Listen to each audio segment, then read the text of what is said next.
여러분 안녕하십니까? 미국 트럼프 대통령의 백악관이 연방 대법원의 판결 이후에도 관세에 대한 집착을 버리지 않고 있습니다. 불과 하루 만에 전 세계를 상대로 한 보편 관세를 10%에서 15%로 기습 인상하더니 이제는 보복 관세의 상징인 이른바 슈퍼 상백 1조를 통해 다시 관세를 더 받아내겠다고 으름장을 놓고 있는데요. 첫 소식 로스앤젤레스 신재웅 특파원이 보도합니다. 대법원의 관세부가 위법 판단 후에도 트럼프 행정부는 끝까지 관세의 근거가 될 다른 법을 찾기로 했습니다. 그리어 무역대표부 대표는 강력한 다른 법적 권한을 사용해 관세를 매길 것이라고 선언했습니다. 일단 현상 유지를 위해 급히 동원한 무역법 122조로 15% 관세를 일률 부과했지만 5달 뒤엔 의회 승인으로만 연장이 가능합니다.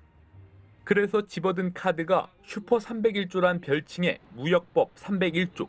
외국의 불공정한 무역 관행이 확인될 경우 보복 관세를 매길 수 있는 조항인데 기간과 세율의 제한이 없습니다. 트럼프 1기 그리고 지난해 중국과의 무역 전쟁이 한창일 때 미국이 꺼내든 무기가 바로 이 301조입니다. remains undeterred in reshoring American factories and getting rid of these massive trade imbalances. 그리어 대표는 이미 중국과 브라질에 대해 조사를 시작했다고 밝혔습니다. 아시아 국가들도 소비량보다 더 많이 생산해 물가를 무너뜨리고 있다며 조사 대상으로 지목했는데 한국도 포함될 수 있습니다. 또 안보를 위협한다는 명목으로 특정 품목에 관세를 부과하는 무역확장법 232조도 선택지인데 철강, 자동차, 그리고 반도체 같은 우리나라의 주력 산업이 이 조항의 대상입니다. 로스앤젤레스에서 MBC 뉴스 신재웅입니다. 이렇게 트럼프 행정부가 사실상 관세 전쟁 2라운드에 돌입하자 주말 사이 정부 여당에 이어 경제계도 함께 대응책을 고심하고 있습니다. 앞으로 또 갑자기 뭘 트집 잡아 어떤 행보를 보이며 변동성을 키울지 예측하기 어렵기 때문에 우리로선 힘을 한데 모아 대응하는 게 중요할 텐데요. 이지수 기자의 보도입니다. 한 주가 시작되자마자 정부와 경제단체, 자동차, 반도체, 배터리 등 업종별 단체까지 한자리에 모였습니다. 트럼프 정부의 관세전쟁 2라운드에 대비해 청와대와 여당이 주말 내내 모인 데 이어 민간 경제계까지 머리를 맞댄 겁니다. 핵심은 역시 미국 무역법 301조였습니다. 301조를 공식적으로 표명을 했기 때문에 저희 입장에서는 그 대상이 되지 않도록 여러 가지 통상 이슈들을 관리해야 될 상황입니다. 무역법 301조, 이른바 슈퍼 301조는 교역 상대국이 부당한 차별 조치를 한 경우 보복 관세를 매길 수 있도록 하고 있습니다. 의회 승인도 필요 없고 관세 상한도 없습니다. 당장 우리 정부의 쿠팡에 대한 조사와 제재 또는 구글에 대한 고정밀 지도 반출 유보를 문제 삼을 수 있습니다. 미국의 관세 무기는 또 있습니다. 무역 확장법 232조에 따라 국가 안보 위협을 이뤄 품목 관세를 높게 매길 수 있는데 자동차와 철강이 이미 품목 관세 대상입니다. 의약품과 항공기, 로봇, 의료기기 등 7개 품목도 미국 안보를 해치고 있는지 작년부터 조사가 진행 중인 상황입니다. 가장 큰 문제는 트럼프 정부가 뭘 할지 전혀 알 수 없다는 겁니다. 우리 경제에서는 굉장히 큰 불확실성이 좀 남아있는 것이고 대법원의 판결이 우리나라에 줄 긍정적인 요인은 그렇게 크지 않다고 봐요. 미국은 아직 우리 정부의 보복성 관세를 위한 조사 개시를 통보해 오진 않은 상태입니다. 5달짜리 임시 15% 일률 관세 체제에서 각 기업이 경영 계획을 바꿀 순 없는 상황. 반도체와 자동차, 배터리 등 수출 비중이 높은 업계에선 정부의 투명하고 신속한 정보 공유를 거듭 당부하고 있습니다. MBC 뉴스 이지수입니다.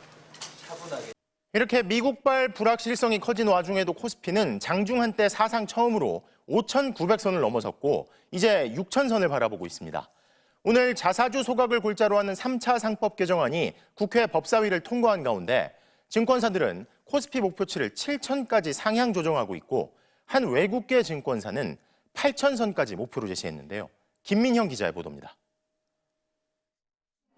트럼프의 15% 일괄 관세 부과 소식에도 코스피는 아랑곳하지 않았습니다. 장 시작과 동시에 무섭게 오르더니 5,931까지 치솟아 지수 6,000에 근접했습니다. 오후 들어 상승세가 줄었지만 0.65% 오른 5,846, 사흘째 사상 최고치로 마감했습니다. 개인 투자자가 1조 원 넘게 순매수했습니다. 떨어지는가 싶으면 매수세가 유입돼 지수를 방어했습니다. 삼성전자는 1.5% 오르며 최고가 기록을 다시 썼고 SK하이닉스도 장중에 최고가 98만 원을 찍었습니다. 반도체 실적 기대감이 여전했지만 미국 증시 선물지수가 관세 변동성 우려에 하락하면서 코스피도 장 후반 힘이 다소 빠졌습니다. 주가가 단숨에 지금 거의 6,000선까지 이제 오다 보니까 차익 실현에 대한 어떤 부분도 조금 영향을 미쳤다라고 봐야 될 것 같습니다. 전문가들은 당분간 비슷한 장세가 이어질 수 있다고 보고 있습니다. 일단은 이 이슈가 무역 분쟁의 불확실성을 키우는 이슈이기 때문에 이걸 빌미로 해서 차익 매물이 나올 수는 있어요. 변동성은 커진다고 보면 돼요. 하지만 상승 추세가 꺾인 건 아니라는 전망이 우세합니다.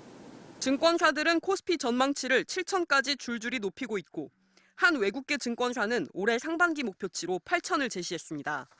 반도체 호황이 이어지고 있고 상법 개정안 이행과 주주 환원 같은 증시 구조 개선이 뒷받침된다면 더 오를 여력이 있다는 겁니다. MBC 뉴스 김민영입니다. 지난해부터 앞뒤 안 가리고 무조건 빨리 미국과 관세 협상 타결하라고 재촉하던 이들이 있었죠.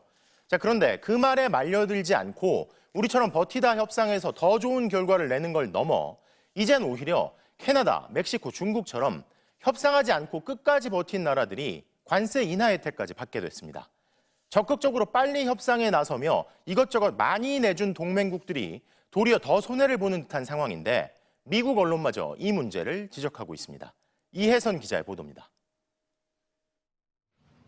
트럼프 대통령은 글로벌 관세 15% 일괄 부과 카드를 꺼내들었습니다. 수천억 달러의 대미 투자를 약속했던 우리나라와 일본, 유럽연합은 변함없이 15%, 영국은 오히려 10%에서 5%포인트 올랐습니다. 그런데 미국과 협상하지 않고 버틴 캐나다와 멕시코, 중국에도 똑같이 15% 관세가 부과됩니다. 기존 관세와 비교하면 이들 나라는 최대 20%포인트까지 관세가 낮아졌습니다. 무역 불균형을 해소하라며 미국이 표적 삼은 국가들은 이득을 보고 미국과 협력한 유럽이나 아시아의 동맹들은 손해보는 상황. 미국 뉴욕타임스는 대미 투자를 약속했던 나라들이 후회하고 있다며 어처구니 없는 현 상황을 꼬집었습니다. 트럼프 대통령 2기가 시작되고 나서의 패턴들을 보면 사실은 우방국들한테 조금 더 가혹한 정책들을 해왔거든요. 어떻게 보면 본인이 테이블로 불러서 상대하기 쉬운 국가들. 다만 이번 판결로 트럼프가 휘둘러온 상호 관세라는 무기에는 분명히 제동이 걸렸습니다.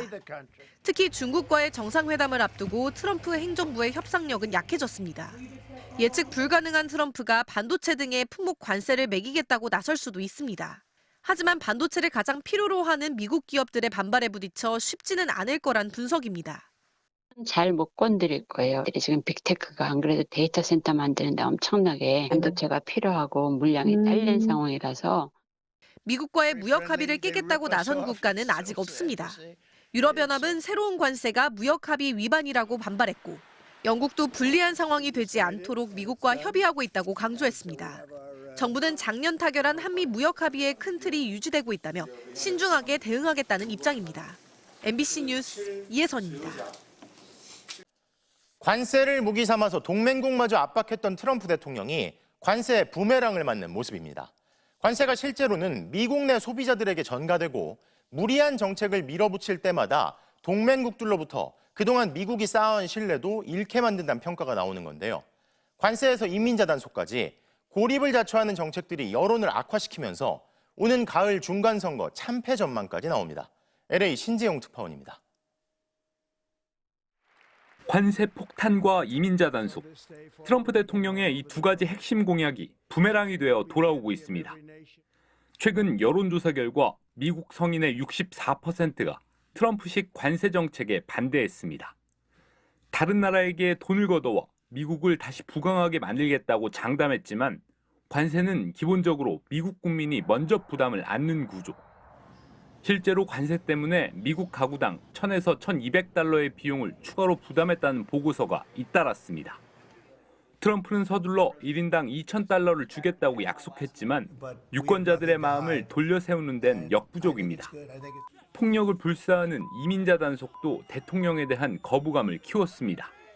히스패닉계 시민 5명 중 4명은 트럼프의 정책에 반대하면서 거대한 유권자층이 적으로 돌아섰습니다. 무당층에서 유권자의 약 70%가 트럼프 대통령의 직무 수행에 반대한다는 여론조사 결과도 쏟아졌습니다. Below water, that's a 20-point drop over just a year's time. You can't be surviving overall when you're 27 points below water. 사면 초과에 몰린 트럼프 대통령은 현지 시간 24일 집권 2기 첫 국정연설을 통해 국면 전환을 시도합니다. 하지만 돌아선 여론을 되돌릴 구체적인 해법을 제시하지 못할 경우 중간 선거를 앞두고 민심 이탈은 더 가속화될 전망입니다. 로스앤젤레스에서 MBC 뉴스 신재웅입니다.